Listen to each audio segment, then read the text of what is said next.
जीव जायची वेळ आली तरी लढायची खुमखुमी काही जात नाही.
त्या सैनिकाची शेवटची इच्छा माझ्यामुळे अपूर्ण आहे.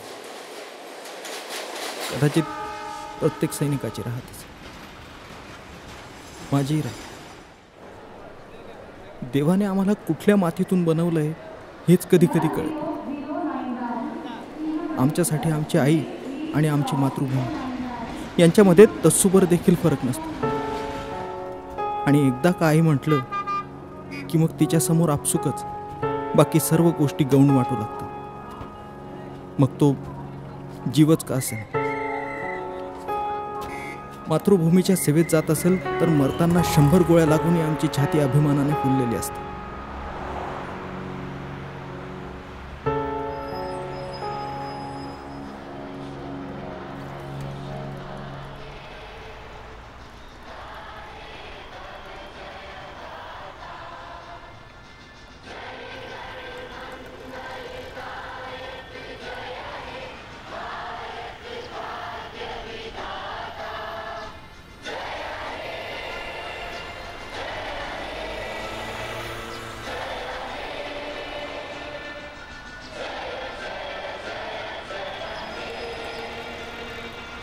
राष्ट्रगीत कानावर पडायचा अवकाश की साऱ्या जगाचा विसर पडतो.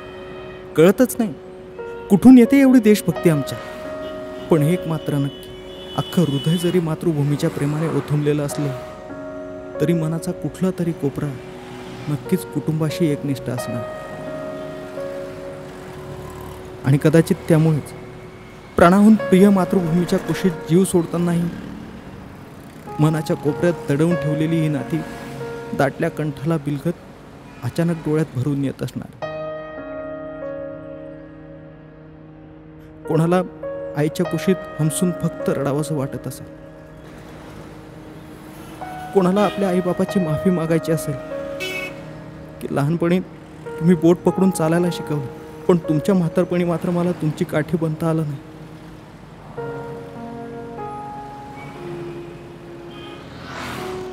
कोणाला आपल्या पत्नीला हृदयाशी घट्ट कवटाळून सांगायचं असेल दॅट आय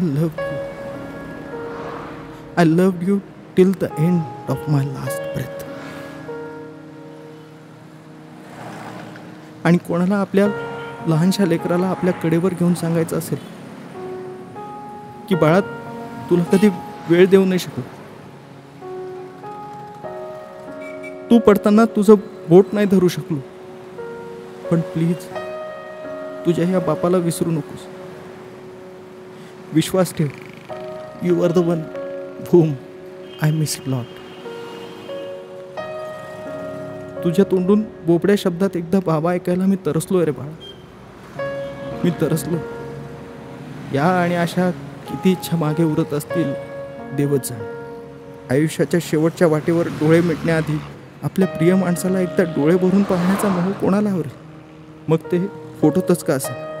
पण जर नियतीने तो शेवटचा क्षणी नाही दिला तर तर मग सारं आयुष्य हरवून जाणार कधी न संपणाऱ्या सुन्न सुन्न काळ्या कभिन्न अंधारामध्ये. आणि मागे उरणार एक अपूर्ण इच्छा, एका सैनिकाची अखेरची इच्छा, the last wish of a soldier.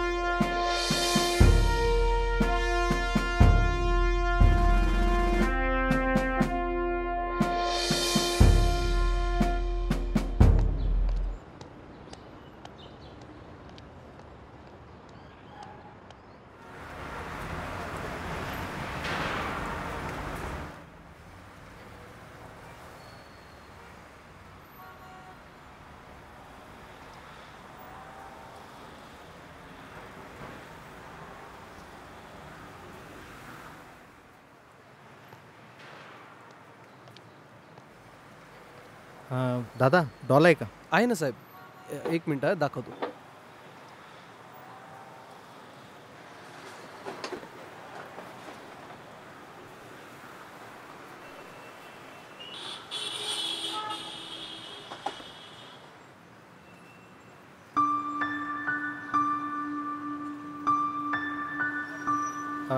ही दे. हां. ठीक आहे पैसे. काय साहेब, घरी सुट्टीवर का? हो, खूप दिवसाने चाललो ना, म्हणून मुलीसाठी. बरोबर आहे, आठवण येत असेल ना खूप, आणि लेकरही वाट बघत असतील. नाही हो, मला मला ओळखतच नाही ती. 3 वर्षाची. मी वर्षातून कसा तरी एकदा सुट्टीवर येतो. 10-15 दिवसाची सुट्टी तिला माझी ओळख करून देण्यातच निघून जाते. कुणीतरी अनोळखी समजून माझ्या जवळच येत नाही ती. मग कुठे तिची आई तिला रागाने प्रेमाने माझ्या जवळ पाठवते. मी खूप प्रयत्न करतो तिला माझा लळा लावण्याचा, पण थोडी कुठे तिला माझी सवय होते, तोवर माझी सुट्टी संपते आणि मी निघून जातो. पुन्हा जेव्हा वर्षाने माघारी येतो तेव्हा ती परत मला विसरून गेलेली असते. बघूयात यावेळी तरी ती मला ओळखते. ओळखेल साहेब, नक्की ओळखेल. ही घ्या तुमची डॉल आणि हे तुमचे पैसे. अहो दादा, हे पैसे कसले देतात तुम्ही परत? ठेवा हो साहेब, ठेवा. मला नको आहेत तुमचे पैसे. अहो तुम्ही लोक या देशासाठी एवढं करता, अहो त्यापुढे या बाहुलीची काय किंमत? हे पैसे ठेवा आणि काही करायचंच असेल तर माझ्यासाठी प्रार्थना करा. प्रार्थना करा की घरी गेल्या गेल्या माझी मुलगी धावत धावत येऊन माझ्या गळ्यात पडेल, माझे खूप सारे पापे घेईल आणि मला म्हणेल, पप्पा मी तुम्हाला खूप मिस केलं, मला तुमची खूप आठवण आली, खूप आठवण आली.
हॅलो.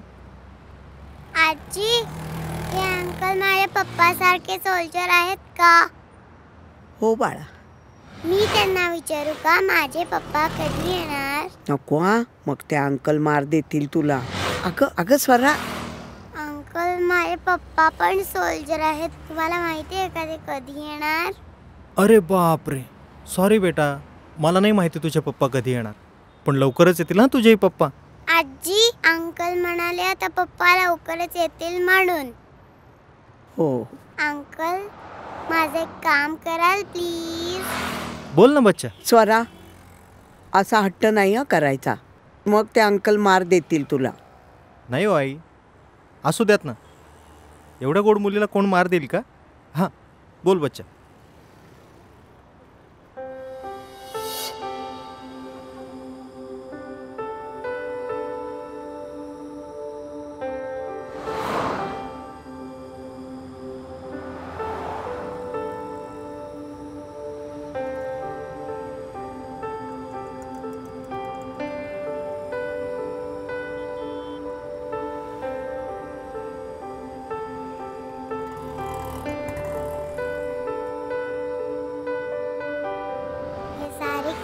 आणि हाक माझ्या पप्पांना द्या. त्यांना म्हणा तुमची चिव तुमची खूप आठवण काढती आहे. नक्की विसरू नका. ओके.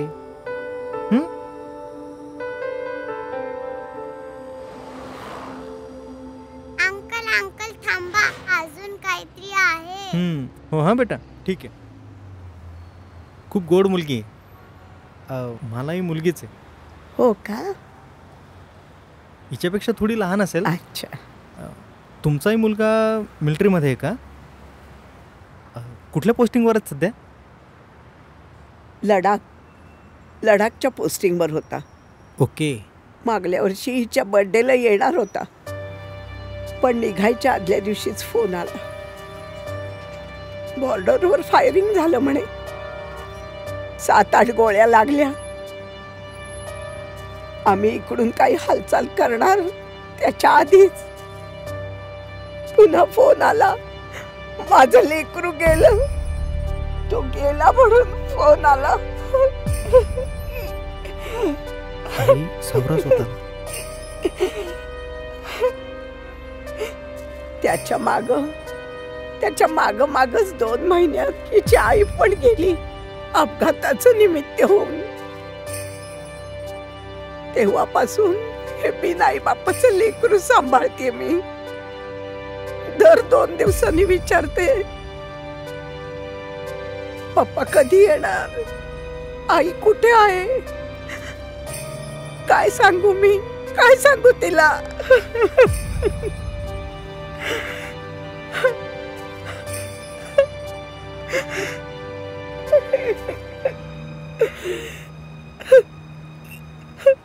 अंकल, एवढं लेटरही द्या हा पप्पांना.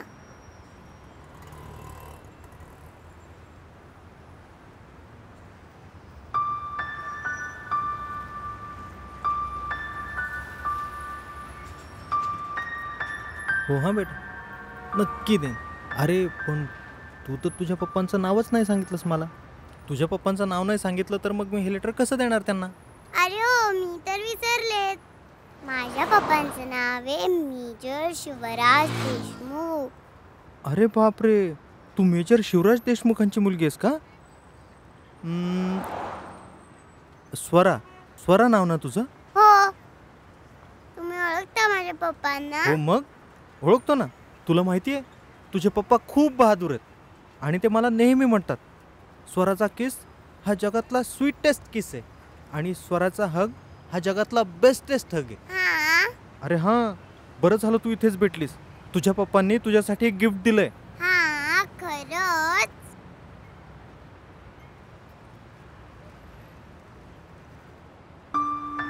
हे मी तुला द्यायला घरीच येणार होतो.